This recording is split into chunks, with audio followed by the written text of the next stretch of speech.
If you're like most folks DrKris Foosterhausen works with, you're active, you want to take ownership of your health, and you want to age gracefully.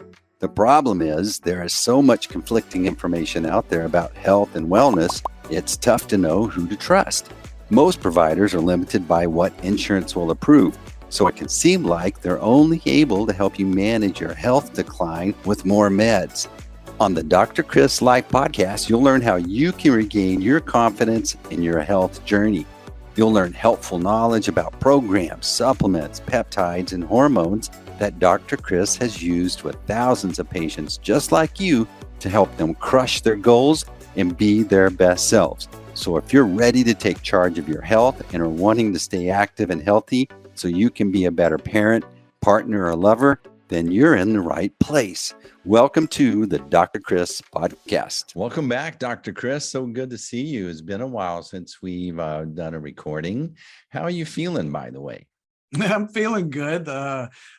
Just kind of getting over, like you and I talked about before. We were out in Vegas a week and a half ago with Peptide World Congress. And, as I get older, you always, when you go to, well, first of all, Vegas, right? And then second thing is anytime we get together with we call them our second family, our peptide second family, we all get together and we want to stay up late and get caught up. And so it leads to less sleep. And and you're behind because you're not at work. So there's really always this 1 week of catching up, which was last week. So at least this week, last night when I went to bed, I felt like I was reasonably caught up on charts, and because I'm very OCD about my charting and everything. So I can kind of take a deep breath, feel like I'm somewhat caught up on patients, although the other things that we do never is caught up. Yeah, so you and I have been missing each other because we've been at conferences, and I think people are like excited to get back and start mixing and mingle and traveling and stuff. But like you said, we get low on sleep, we're exhausted from travel, and you may hear it in my voice, but I have a little bit of something going on, and it's like, I'm in my mind, I'm thinking flu season's coming, and what are, I'm thinking about what are the things that I need to be doing? Because sometimes when I don't feel good, I don't go get my Alka-Seltzer Gold, or I don't do certain things, and I let myself get run down. And so I was just thinking today that we ought to talk about immunity and what the things that we could be doing to impact or upgrade, or whatever the word is, do better during this part of the season. Yeah, you hit on some of the high points, but isn't it nice, that we're talking about something that's not necessarily COVID related? So that's cool. Finally having flu talk or just general respiratory illness talk versus specifically COVID. But really, what we're going to talk about really covers all of that, COVID prevention as well. Isn't it also nice that we're talking about traveling and things that happen to us while we travel? Because I'm a firm believer that the masking up and the whether you're pro-mask or anti-mask, that's not my point. Okay, the point is that we were isolated so much, we wore masks so much that we actually somewhat have made ourselves more prone to getting ill now, because that constant exposure to different infectious type processes are important to keep our immunity high. Okay, we don't catch everything, and that's because our body is reacting, it's creating antibodies, has antibodies, keeping antibodies high, versus when you haven't been exposed to things in a really long time. And one of the docs that I really, really love, her name's Dr. Cynthia Keller, and she's an amazing concierge pediatrician up in Seattle area. And she was another one of these late night discussions in Vegas. And she was telling us how, well, first of all, in Seattle a couple of weeks ago, maybe still currently, they had the worst air quality in the world, not in the country, in the world, because of all the wildfires and everything going on there. But B, she has seen these normal infections that would normally be pretty mild, maybe some steroids or maybe some antibiotics or maybe none of that, just fluids and Tylenol, because of the air quality, but also combined with the isolation, masking. She is seeing tremendously worse infections with her respiratory patients. And then here's the next problem. They're having such a big outbreak in Seattle that they've created, and this isn't really being reported a whole lot. They've created, temporary ERs and whatnot in the parking lots of these hospitals because they're so overran. And so she was telling us how she had a patient that had an oxygen saturation that was very, very low. Normally goes right into the hospital and admitted, and the hospital's like, there's no way we can admit this patient. So she was keeping this patient during the day in her own practice, like having them stay there so they could give them updrafts and do all these things like they were in the hospital, going home at night, but during the day, spending it with them to get them through these infections. And she was a firm believer that part of the problem is that we have been isolated, masked, and all these sorts of things. But good news is for most of us, we're kind of reacclimating, kind of going back out into the world. I think some of our fears, or maybe I didn't really have fear, but maybe people who did have fears are starting to let those fears go. And again, if you want to wear a mask, wear a mask. I tell everybody, do what makes you comfortable. I don't judge. I always say that person wearing a mask may have an immunodeficiency that I don't know about. Maybe they're just nervous about being in the real world again. So, but now comes traveling. And I think that one of the keys I try, and I'm not very good at this, by the way, when we travel, many of us get away from our routines, right? I always joke, Crescenta comes, and my wife, and she has like practically one suitcase full of skincare, hair care, supplements, peptides. And I show up with my little thing that has like a shaving cream, a razor, a brush, a deodorant, no supplements. I do usually take my peptides with me, but I do a very poor job. Because I think like, oh, I'm only going to be gone for 3 or 4 days, right? Like I'm only gone 3 or 4 days. I don't need that stuff. When actually that's probably when I need it most, because I am exposing myself to things that I don't normally expose myself to. And so I'm going to be around hundreds of people versus tens of people. And those people that are normally around me are in my inner circle, or they're my patients, versus just random people that you're going to be around shaking hands, especially like conventions. We're all shaking hands and having intimate interactions with people, freaking 1 foot from your face. And so it's probably the time to make sure we're doing everything right. So that'd be my first tip is, let's all work towards whatever we're doing for our immunity. Let's keep it going when we travel. Let's not stop it. Let's not take 3 or 4 days off. And then also when we travel, and you spoke of it, but I just want to really discuss it, trying to keep our sleep patterns as close as we can to normal, like Vegas, Texas to Vegas, boom, you just went back in time 2 hours, right? So now 10 p.m. there is midnight here. And I know sometimes it's just impossible because you have things to do, people to socialize with, contacts to make, but try to at least try to get 6-7 hours of sleep. And the biggest thing that messes me up is I really don't drink that much anymore, except when I go to conventions. And again, I don't drink to get drunk, but I'll have 4 or 5 drinks in an evening, and it just, I wear the Aura ring, and it was funny. Leonard, the pharmacist that I lecture with a lot, we meet up the next morning, and he's like, "What's your Aura score?" And it's 0 to 100, and it's kind of like a test grade. You want it kind of like 85 or above. And I was like, "Man, mine was 57," and he's like, "Mine was 23." And so, I felt good that mine was 57 compared to 23. But it just goes to show, when we get out there and we don't go to bed on time, we don't sleep as well, we drink alcohol, our heart rate goes up, we're not taking our supplements, you're just exposing yourself so much to infection. I think the big thing for me when I talk to you is, if we start and think about our cell, and if our cell is healthy, or if the environment of our cell is healthy, then it's taking care of everything else. When we're traveling, we're messing that up. We're not intermittent fasting on the regular schedule. We're just eating. Good point. Yep. Yeah. We're not sleeping as well. We're not, it's hard to keep our rhythm or our regular schedule on taking our vitamins and things, so that our cells are being exposed to more stress than normal. Right, because some of this stuff does work like a battery. You can charge it up and it can last a while, but some things, you stop doing them and those benefits can really start to wane fairly quickly.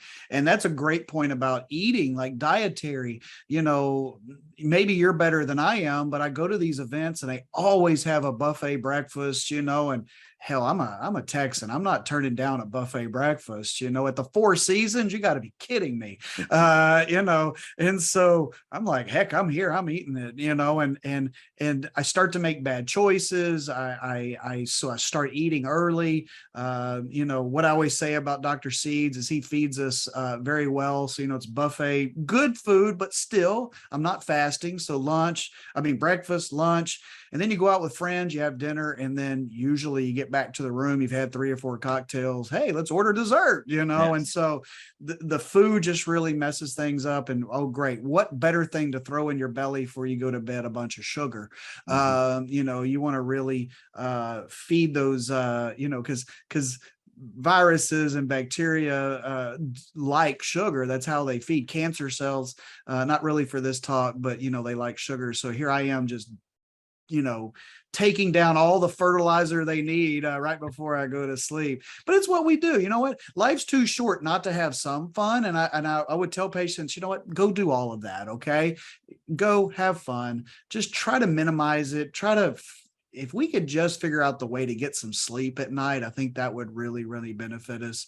But also, like I said, making sure to take supplements, and we can discuss what, but, supplements and maybe peptides and things of that nature to just do the basics to keep you going. Yeah. So even if we're not traveling, we have the holidays coming up. And so I think this theme is like, what are the top 3 things that we should be considering to either to quickly get back on schedule, or to manage this unusual, I guess, holiday schedule, we'll call it. And, and, and still think about not be, shaming ourselves for celebrating, but how can we continue to maintain a good mindset as far as keeping ourselves healthy? Yeah, so this is not rocket science. I always tell patients the basics are really the most important. And, there is a great product by that Orthomolecular makes called Orthoimmune that really has all of the things together that I like. But I think the most important one's vitamin D. As we always joke in our practice, we think it should be called hormone D because we have vitamin D receptors from our top of our head to the tip of our toes. Every organ system has vitamin D receptors. So we always joke it's more of a hormone than a vitamin, but they're never going to change the name to hormone D. So it's vitamin D. And vitamin D, very simply does a lot of things in our body. But the first, we have 2 different types of our immune system, but the first trigger is that innate immune system. And when your vitamin D levels are like 35 or below, it really can't initiate that innate immune system like it's supposed to. So I always tell, and by the way, we want levels like 50 to 100. And it is rare, and I just try to make this point with patients, it is rare that I ever check a vitamin D on a patient who doesn't take a quality good dose of vitamin D to be above 50. It's always like 28, 30, 32. And so, because they're like, oh, I'm outside a lot. Well, that's not the way it really works. Okay. We're too far from the equator. We wear clothes. Ladies especially wear sunblock. Even my guys that go out in a lot of sun, they're smart enough to put a cap on. They wear long sleeves because they don't want to get burned. We're entering winter now, which changes everything. Darker skin patients need more.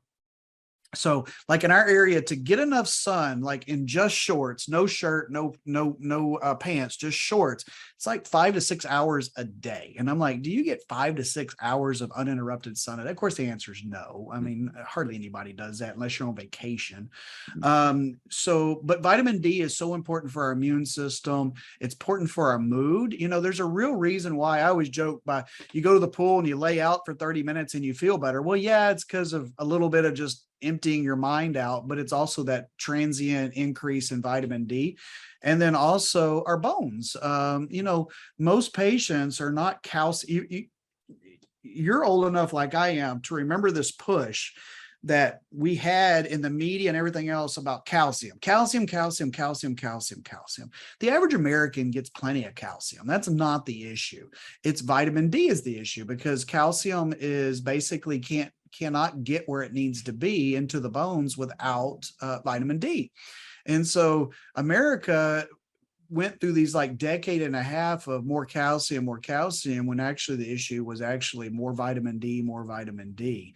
And it's inexpensive. It's easy to do. Second one, vitamin C. And no, don't get it from orange juice, please. That's always, I love my father-in-law to death. He passed away a few years ago, and he used to drink he was diabetic, and Crisanto would always just elbow me and tell me to shut up. He'd drink his orange juice in the morning for his vitamin C. And I'm like thinking in my head, oh my God, like, what is orange juice? It's nothing but a glass of sugar, right? Water and sugar, right? Tastes great. I'm not saying it, but there's no nutritional value to that. Just get your vitamin C, from vitamin C. It's very easy to do. Get you at least 2,000 to 3,000 milligrams of vitamin C a day. That's a great thing. Zinc's really, really important too.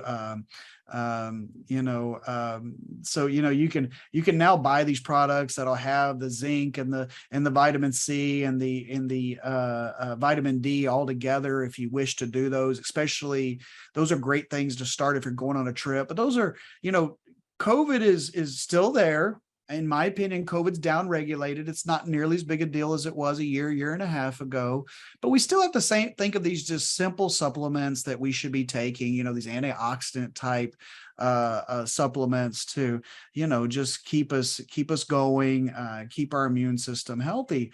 But even more importantly, it goes back to exercise, keeping our bodies healthy, keeping our weight under control, what's a great way to kill your immune system? Insulin resistance.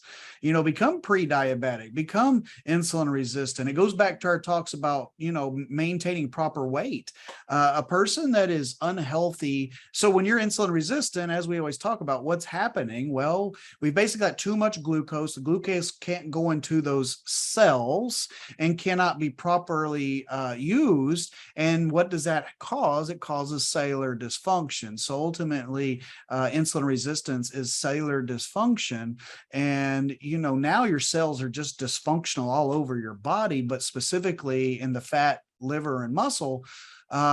So you've got to fix that issue, or your vitamin D and your vitamin C and your zinc and your echinacea and all those things that people love to take are going to help, but they're not going to fix everything. So, we need to start with a healthy body. So proper hormones, and very, very important for our immune function. Actually, in the state of Texas, when COVID started, there was a very brief moment of like 48 hours where we do a lot of hormone pelleting, where hormone pelleting was deemed we couldn't do it any longer because, they said that you couldn't do like cosmetic procedures. And, when they halted all that stuff and they put bioidentical hormone replacement under elective procedures. Luckily, someone got to our upper government and explained to them how hormone replacement affects your immune system negatively if you don't get it, and was very quickly added to the list. It came out on a Friday. We're all panicking, and on Monday it had already been fixed, and we were able to continue because, for like 3 months, we couldn't do simple things like Botox and fillers and facials and things like that because of, cross-contamination of patients. But yeah, it was funny how no one thought that a hormone replacement was an actual medical thing. It was just an elective procedure. So, it's the foundation. It's eating right. It's exercising. It's balancing your hormones. It's, taking those supplements. And then, of course, peptides. One of my absolute favorite peptides, thymosin alpha-1, TA1, is a extremely safe peptide that has been shown to increase T cells and B cells, the basis of our immune system, because as we get older, we don't produce as many. And we're always want to be very diligent in what we say about it. It's modulating the immune system. It's not upregulating, it's modulating it. And, from a guy to a guy, I always say that it's like an engine tune-up, so that when we hit the pedal, we get ultimate horsepower, we get ultimate performance of our immune system. If we don't hit the gas pedal, it's not doing anything. We don't want our race engine, running at 5,000 RPMs when it idles. And so it's basically what it's doing, and has no known side effects. Is a great way. It's something I've been on for years. One of my nurse practitioners asked me the other day, when's the last time you've been sick? And I had to think about it. I was like, Jesus, when's the last time I've been sick? Mm-hmm. And I honestly, and I'm probably going to get deathly ill tomorrow when I say this. I keep saying that I'm rolling the roulette wheel, but I think it's been 5 years. Of really, occasionally I'll wake up with a little bit of allergies and take a couple Zyrtex in a day and I'm fine, but I really can't think of an actual illness that I've had in 5 years. And I equate that to all of those things that we just talked about. Now, as doctors, we typically, if we take care of ourselves, have a little better immunity because we get exposed to anything and everything. And so, like a doctor I was talking to the other day, he got COVID and nearly died from COVID. Okay. And he's so funny. I'm gonna leave his name out of this because he probably wouldn't want me telling this story with his name attached to it. And so he got COVID really bad, actually was in the ICU and nearly died from it. It was very early on. His office manager, his father, his office manager did die on the very early stages of COVID. And he said that from then on, he's very active in his community, has a big practice, and he sees COVID patients all the time. And he said, man, after that, I would see a COVID patient, I'd take my mask down and be like, I need some more, like keep exposed. And he's like, I kept exposing myself the whole time. He's like, once I had COVID, I knew that if I would just keep exposing myself over and over and keep my antibodies up. And now it's been 3 years and he's never had COVID again. And I thought, wow, that's ballsy. But I get his point, like, let me keep my immune system up, and if I do catch it, it'll probably be a pretty mild case and I'll get through it because, he nearly died. And he, there's kind of some ways to look at that and completely keeping yourself from some of these diseases. And then when you're exposed, is a higher likelihood you're going to have much more severe cases versus constant exposure to it.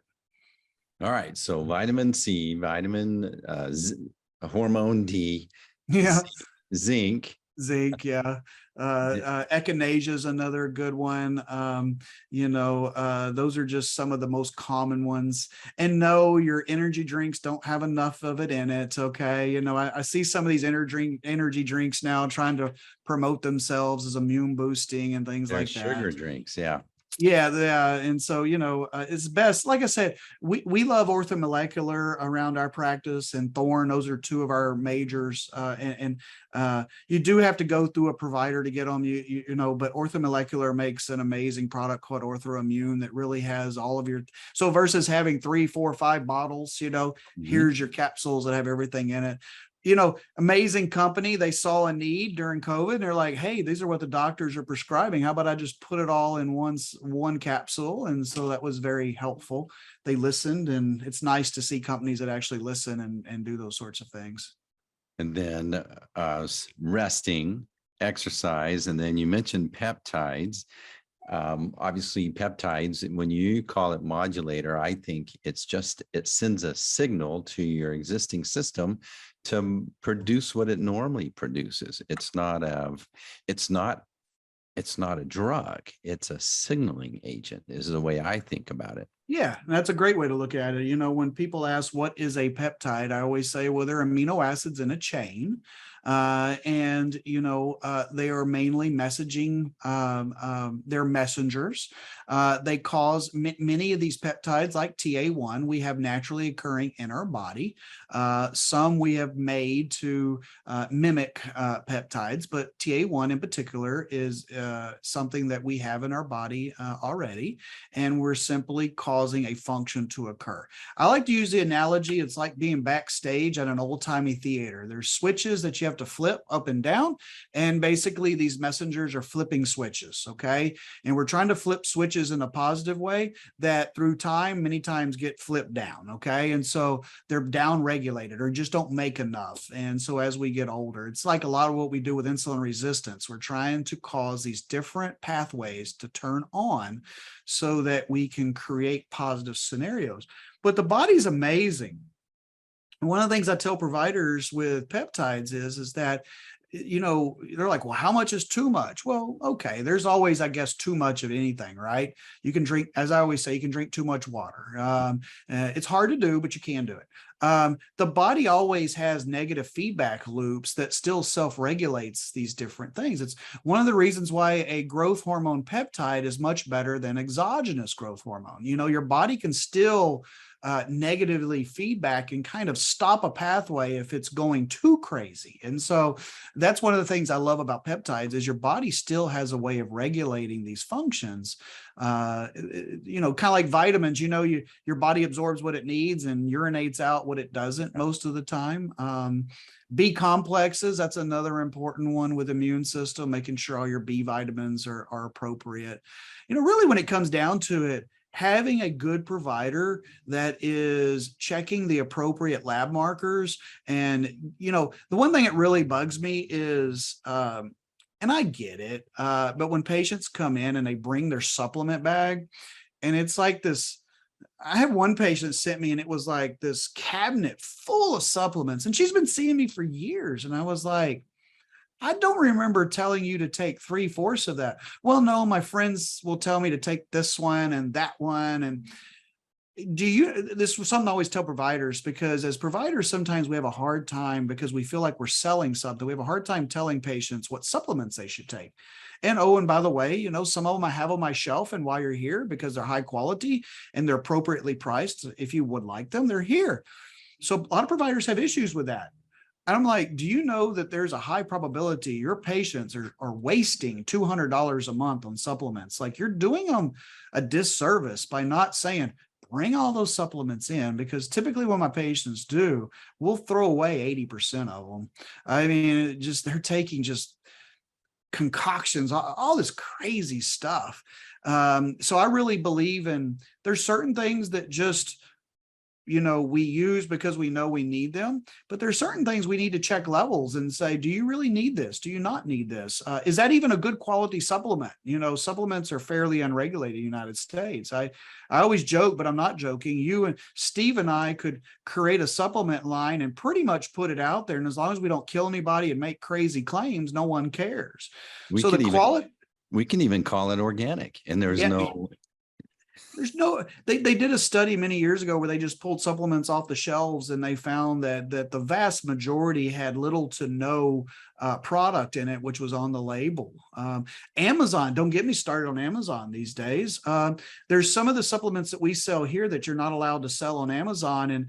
And one of the companies I work with has actually bought some of these products and tested them. And that they were just no telling what's in it, because what people are doing is they're copycatting the label, counterfeiting the label, throwing the label on, and you don't know what the hell's in the supplement. One of them had sawdust was in, one of them that they tested. So you just had to be really careful. It's one of the talks I go through with my new patients. Hey, I promise I'm never going to recommend anything to you don't truly need. And B, I do want you to buy it from us because A, it helps us, but C, I know that it's the quality that you need versus Amazon, because everybody loves to buy stuff off Amazon. And by no means am I saying Amazon's horrible. Hell, we spend a fortune on Amazon a month too.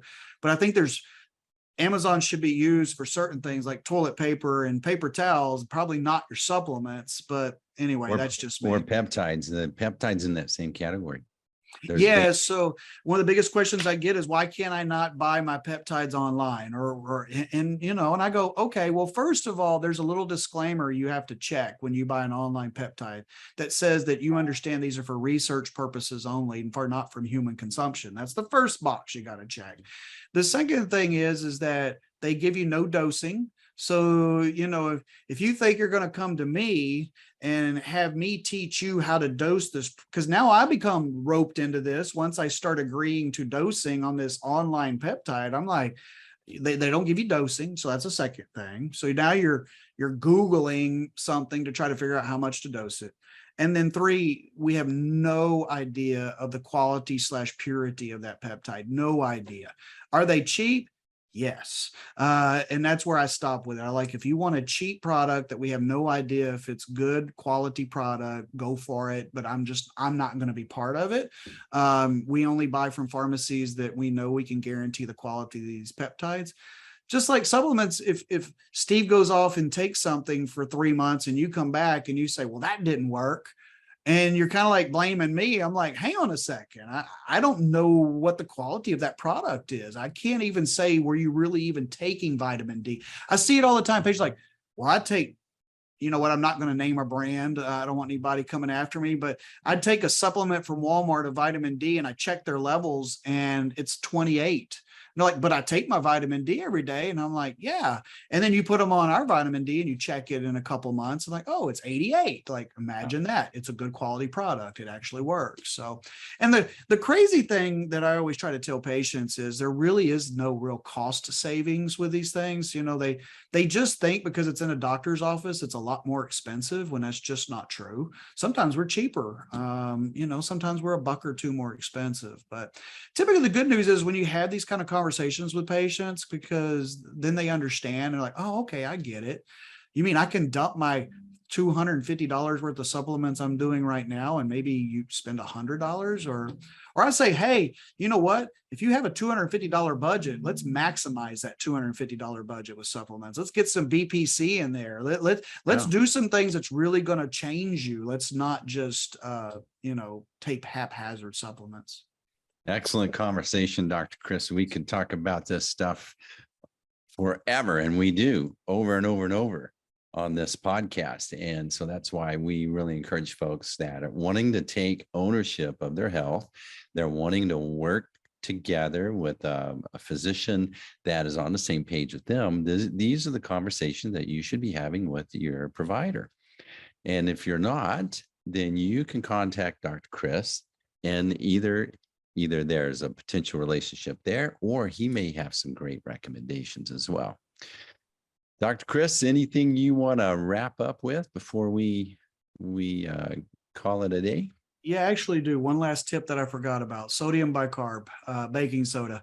A great cheap way to alkalize patients many times get very, you know, like this alkaline water and things like that, which in my opinion is kind of a BS thing. There's not enough alkalinity to really do much, and people can drink way too much of it. But anyway, as you know, I'm a big fan of Alka-Seltzer Gold. You have to actually specifically order Alka-Seltzer Gold. Amazon is the only place that I know. Locally, I do have one of my pharmacies that carry it because I ask them to, but Amazon, we'll give Amazon a plug on this one. It's a great way to get it because it's in the little Alka-Seltzer tablets, and it's just baking soda. You can put a couple of those maybe twice a day in a bottle of water and consume those. And it's a great way to, you know, really help the intracellular pH, turning it more basic versus acidic, which is not what all of these, which is really good for the cells and their function, but also these different things we get exposed to do not like that environment. So it's a really cheap, easy way to help your immune system as well. So I forgot to throw that one in. Yeah, you reminded me. So I had a procedure recently, and they did these labs before I went in, and then of course I got to see the labs, and my alkaline levels were like super, just perfect as far as what you would want it. Yeah, you know, we eat meat. Most of us eat a high meat diet, and that makes us more acidic. Yeah, Yep. and so I was wanting to tell you, and I just thought of it now, so I'm bragging. Yeah. So yeah, we most Americans eat a very acidic diet, and so our environment should be more alkaline. And so a nice way, of course, cleaning up our diet helps, eating more clean vegetables and things like that. But Alka-Seltzer Gold is a really inexpensive, easy to use. You can use plain old baking soda if you want. It's just a little messy. That's why we like the Alka-Seltzer Gold. Break them up, drop them in your water, drink them. Easy to do. So that'll be the last tip of the morning. All right. Always good tips on the DrKris.life podcast. Dr. Chris, they should know about your website, theresearchclinic.com, and then DrKris.life. You can learn more about Dr. Chris. He's a speaker. He's a coach sometimes, but he's also a great provider. I can attest to that. And I guess we're going to call that a day. Is that a wrap? That is. Thank you for your time. All right. That's a wrap. Thanks for joining the DrKris podcast. If you learned something today and you want to connect and get more information, visit our website, www.drkris.life, where you can find more great information or even schedule a time to learn how you can engage with Dr. Chris. Be sure to follow, like, share, and we'll see you on the next episode of the DrKris podcast.